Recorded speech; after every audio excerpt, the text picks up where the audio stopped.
I'm sure you're still processing everything, man. It's been a whirlwind week, but I mean, you come in under impossible circumstances, you deliver like you did tonight. What's going through your head? Shit. Am I allowed to curse? Of course you can. Oh, shit. Great. I mean, like, it's nuts. I mean, I don't know. Like, I mean, like, you know, people always say if you really push and push and push and push for something, it'll actually happen. But I've been pushing at this for a long time. And I've hit a lot of bumps in the road, a lot of stumbling, a lot of trip-ups, injuries, all kind of stuff, all kind of insanity. And now I'm right where I'm supposed to be. Like, it's nuts. I don't know. It's just, I couldn't arrange this better. I fought 3 weeks ago. Like, I took this fight on 4 days notice. This is like some story shit. Don't make a movie about this. They will. I mean, when you take the fight, like you said, on 4 days notice, I mean, honestly, are you just like, well, we'll get into UFC and see what happens? Seriously, that's what I was thinking. Yeah. I was thinking, I have an 11-month-old. I have a family. I have a gym that I own. I'm like, yo, I'm just getting into the UFC. They're like, my manager's like, we'll give you a 4-fight contract. I'm like, oh shit, that's freaking smooth, perfect. I'll get into the UFC. I'm not one that likes to lose. I like to win at everything from checkers to fight, like anything. But I mean, I was gonna go out there and do my best, but I was still banged up. My body was still jacked up from 3 weeks. I fought 3 weeks ago. I mean, like, I went to the third round, so I mean, I'm getting nicked and knocked and stuff. But I mean, like, but it was just go in there and just do the best you can do. And it was kind of weird. I mean, fighting my friend and someone I've trained with before, and someone that's so, like, people were scared. People didn't want to take this fight with him. There's a lot of guys like hiding behind the bushes and shit when they was calling him out like he's a boogeyman and shit. I'm not afraid of anyone, even though he's my boy. I really have to thank him. Thank you for taking this fight, because this changes my life for my family. He could have said no. A lot of fighters would have said, nah, man, I'm cool, never mind. He could have said that, but he took the fight knowing it was a dangerous fight, knowing that we have trained together before, and that I'm known for knocking motherfuckers out. I like to do. I mean, that's what we both like to do. I mean, like, if you count my losses, I've been finished all 6 of my times. So I have a really high finish rate. If I go in there, I'm pulling the grenade, and it's either me or you. And I've gotten better at times. So. You mentioned 50 G's. What would the 50 G's do for you? You said it changed your life. Yeah, man. Like I said, I own a gym and stuff. I mean, like, it would just make life a lot smoother for the family and everything. And it would just put me in the right direction. I'm getting 50 G's. I'm already positive thinking. Dana, you know you want to give me 100 G's. You said you can win performance of the night and knockout of the night. I took that fight on 4 days notice. This is my second fight in 3 weeks, and it's my second knockout. That's knockout of the night and performance. 100 G's, Dana, because you the man, Dana. Send this message to you. I want to meet you too.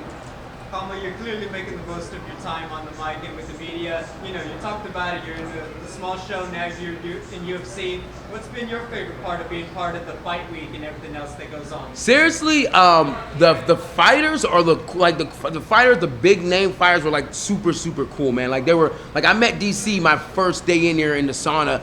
And I was like, yeah, man, I'm fighting one of my buddies. I said, man, fuck that, you gotta get your money, man. Like, him and his team were super cool. And I pulled out Sweet Sweat, and he was screaming at me, telling me to put it away because it makes him have like bad memories of cutting extra weight. So I mean, everyone that I met was super cool, and like even the UFC staff was freaking amazing, just making me feel like really welcome, and like they're really appreciative of me taking a fight on short notice. And it was just like good vibes. I didn't have no negative vibes at all. Like, it was amazing. It was nuts. So. Pretty much it. The fact that there's one short notice, did it have any benefit effects given they didn't have to sit on it? I never thought about it. Yeah. I couldn't think. I had no time to anticipate anything because I was too busy trying to fucking cut 19 pounds. I'm like, shit, I need to cut 19 pounds off. How am I going to do this? So I wasn't thinking about, oh, what should I do? Like, my coaches, they gave me a little bit of game plan, but we were just like, you fought 3 weeks ago, do the same shit you did 3 weeks. Like, in fact, like, some of the stuff that he did was some of the same stuff that my last guy did. Like, when that arm cocks back, you can hit your counter in there. It's kind of like the same stuff. It's position, like small technical stuff. I said this once, I'll say it again. Tony Ferguson said it first. The only thing you can control in a fight is your pace.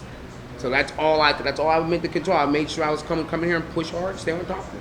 But I'm sure you want a full camp for your next fight. Hell yeah. I want. Depends on the money. If they call me up and say, "Hey man, we got this big ass fight you take on like 3 day notice," money talks.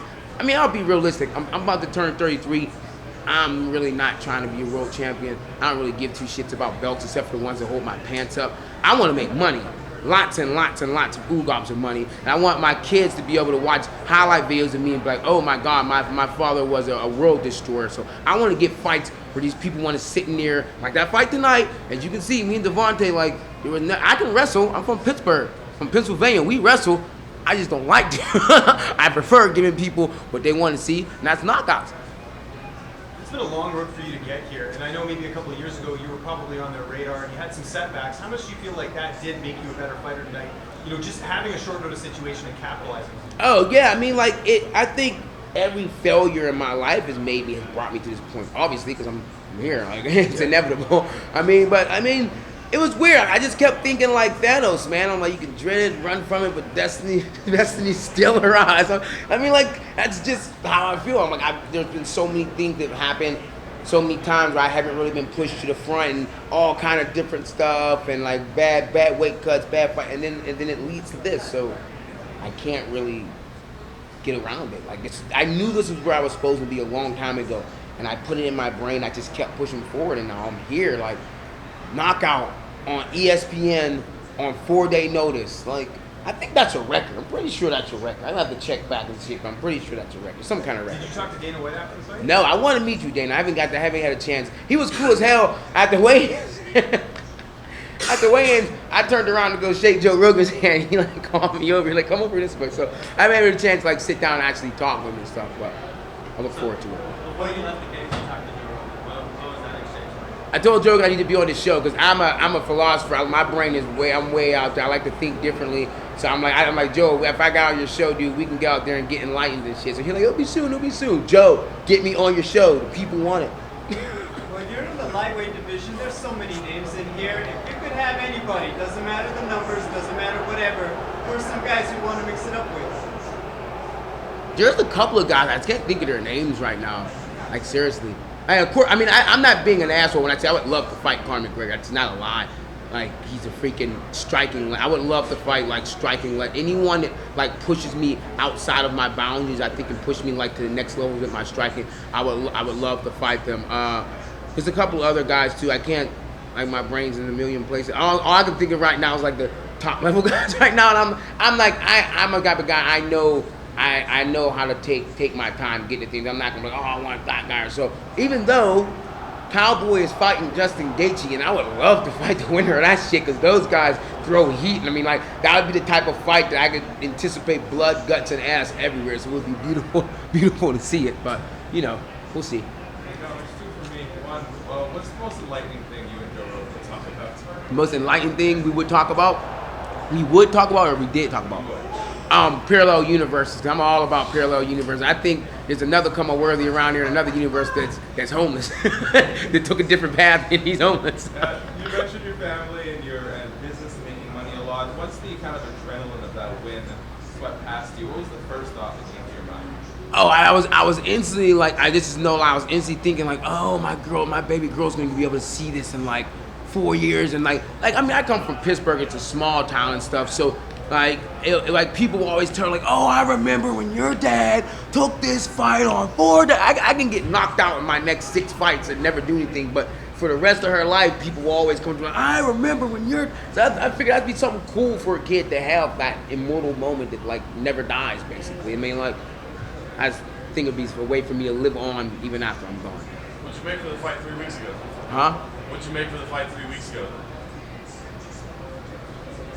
Like a total combined after ticket sales and everything, like $5 grand, $6 grand. Now I'm about to get that 50 plus whatever I made on that. Let's go, Daniel, let's go.